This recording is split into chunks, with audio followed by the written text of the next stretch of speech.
bringing you your nourishing nugget at noon. Where today we're in episode 47 here. We've been talking about the Zoe life. That's the life with God as the source, that self existent life. And we've been looking at describers. We've just finished up the describer eternal. And today we start in a part one here on the describer for abundant. So we're going to be looking at another adjective.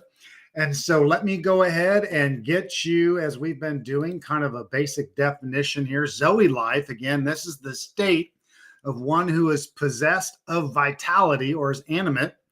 And so this is that absolute fullness of life, which belongs to God. And of course, now through the death, burial, and resurrection and his life being birthed in us, we now possess that life. And so this is that real and genuine life that he desires for us to have. And then, of course, to know him in spirit and in truth. And so in today's episode, we're looking again at this describer abundant. And of course, we've got a famous verse for that. That's John chapter 10, verse 10, that says, "The thief comes only to steal and kill and destroy. I came that they might have life and have it abundantly," or have it to the full. And so let's go ahead and start off today and kind of give you this definition. It's Greek word number 4053. Again, the word we're looking at here is an adjective. And so this comes from a root word peri, which means all around excess. That's important. There's like 333 uses of that, so we won't be diving into that at all. But properly, this is that all around and more than or abundantly. It's beyond what is anticipated. It's exceeding expectation. It's more abundant. It's going past the expected limit. It's more than enough. And so this word is really based off of Greek word number 4052, which is kind of like brother-sister word here. We're looking at the adjective, but it's really based off of the verb. And so I think we'll do in maybe a part two and a part three. We'll see what I need to do here, but we'll be looking more thoroughly at that, at Greek word number 4052 to really understand here the adjective. But again, let me say that again. This is that all-around excess, more than abundantly, beyond what is anticipated, exceeding expectation, more abundant, going past the exceeded limit. So let me give you just a couple examples here out of the Gospels. In Matthew 5:47, Jesus said, "If you greet only your brothers," referring to Jews, "what more are you doing than others? Do not even the Gentiles do the same?" There you see the word more. That's our word here, Greek word number 4053. Let me give you an example out of Mark. Out of Mark, he said, then he got into the boat. Jesus got into the boat with them, and the wind stopped, and they were utterly astonished. So that utterly astonished, that's our word here for more, exceedingly more. Let me give you a use out of Luke 7:26. "But what did you go out to see? A prophet?" He's referring here to John the Baptizer. "Yes, I say to you, and one who is more than a prophet." So there we see, of course, Jesus is going to call John the Baptizer the greatest of all prophets. So he was more than a prophet because he was very specifically pointing to Jesus as the way. Then, of course, we have our use in John 10:10. But let me give you a couple examples out of what I call these kind of the pre-cross gospels. But here, Romans 3:1. "Then what advantage has the Jew?" What is the benefit of circumcision? That word advantage, that's our word. Here in 1 Corinthians 12:23, he's talking about those members of the body which we deem less honorable, or those who bestow more abundant honor, and our less presentable members become more and more presentable. Well, that more there, that abundant honor, that's our word. He's going to go on in verse 24. Whereas our more presentable members have no need of it, but God has composed the body, giving more abundant honor to that member which lacked.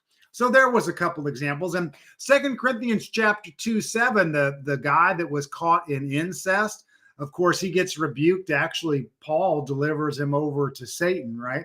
Well, it says then in chapter 2, 2 Corinthians chapter 2, verse 7, so that on the contrary, you should rather forgive and comfort him. Otherwise, such a one might be overwhelmed by excessive sorrow. That word excessive, that's our word. And so in any event, there's a couple examples for that, but we're in John chapter 10:10, which is our main use. Again, that the thief comes only to steal, kill, and destroy. I came that they might have life and have it to the full. So what I wanted to do today to kind of just set this study, this part of our study up, is when we typically hear about abundant life, I mean, you might hear about it as kind of the health and wealth gospel. Some will define it as, you got your miracles, your signs, your wonders, your tongues.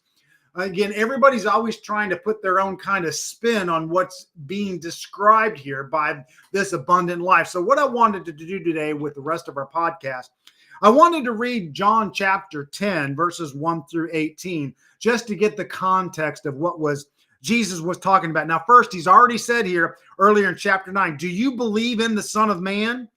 And so to that, Jesus then says, you have both seen him and he is the one who is talking to you. So Jesus was very clear here with whom he was talking to, that he was the Son of Man.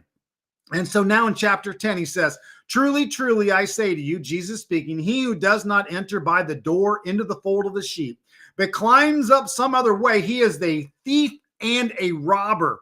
But he who enters by the door is a shepherd of the sheep. To him, the doorkeeper opens, and the sheep hear his voice, and he calls his own sheep by name, and he leads them out. When he puts forth all his own, he goes before them, and the sheep follow him because they know his voice. So you can see here he's establishing about his own that are going to hear his voice and know his voice.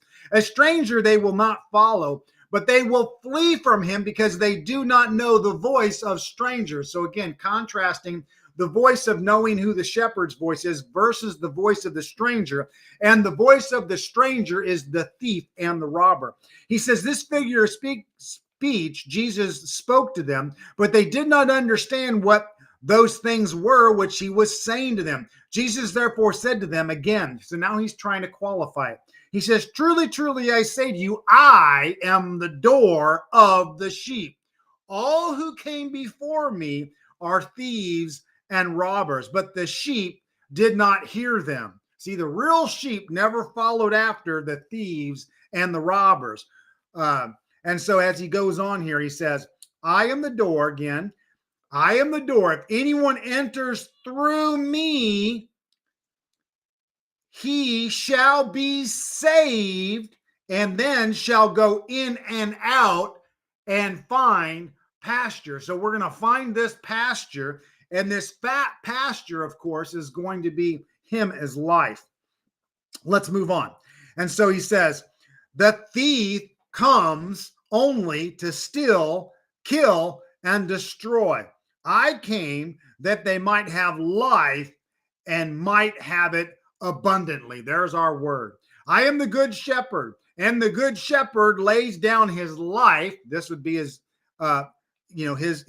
body, his life for the sheep.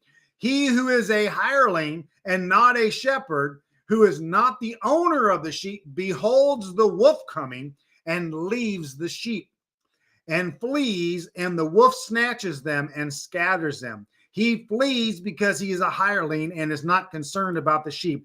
I am the good shepherd, and I know my own, and my own know me, even as the Father knows me, and I know the Father, and I lay down my life for the sheep. And I have other sheep, these would be the Gentiles. I have other sheep which are not of this fold. I must bring them also, and they shall hear my voice, and they shall become one flock with one shepherd. This is both Jew and Gentile coming together as one, being led by one shepherd who will be Jesus. For this reason, the Father loves me, because I lay down my life that I may take it again.